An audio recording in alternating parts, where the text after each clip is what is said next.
Soyons réalistes. À la base, le métier de TF1, c'est d'aider Coca-Cola, par exemple, à vendre son produit. Pour qu'un message publicitaire soit perçu, il faut que le cerveau du téléspectateur soit disponible. Et nos émissions ont pour vocation de le rendre disponible, c'est-à-dire le divertir, le détendre, pour le préparer entre deux messages. Ce que nous vendons, c'est du temps de cerveau humain disponible.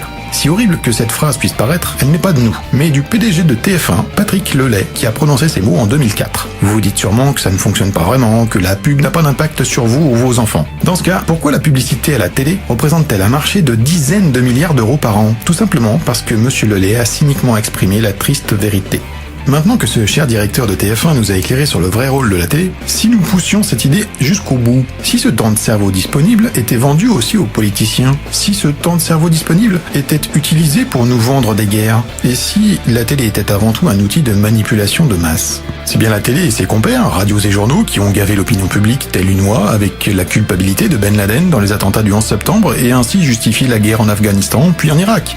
Toujours la télé et ses gourous qui nous ont vendu la pacification de la Libye et aujourd'hui de la Syrie. Et l'opinion publique, ainsi mentalement préparée, était majoritairement d'accord, à chaque fois. Ce ne sont ici que quelques exemples, mais il y en a tellement d'autres. La télé est un outil puissant, mais entre de telles mains, c'est une arme de manipulation massive.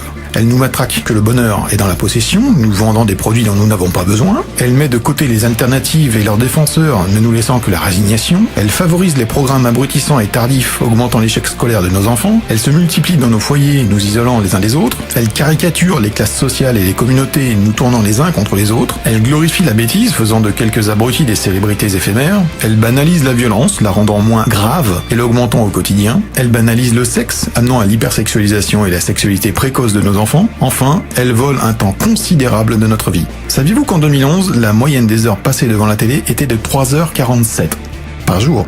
Rendez-vous compte que sur une vie de 80 ans, cela représente près de 11 ans non-stop devant un écran. Et qu'en est-il de nos enfants? Un enfant d'environ 10 ans passe aujourd'hui plus de temps devant la télé que devant son professeur et parfois même ses parents. On est donc en droit de se demander qui élève réellement nos enfants. Voilà un point qui mérite toute notre attention. Et qu'en est-il de notre santé? Saviez-vous que la télé tue? Oui, vous avez bien entendu. Et nous ne parlons pas que de vos neurones. Les scientifiques ont établi que chaque heure d'inactivité passée devant la télé affaiblit doucement le système cardiovasculaire ou pire encore, le dégrade. Dans les deux cas, cela réduit inévitablement votre espérance de vie. Alors que faire? Éteindre sa télé? La jeter? Non.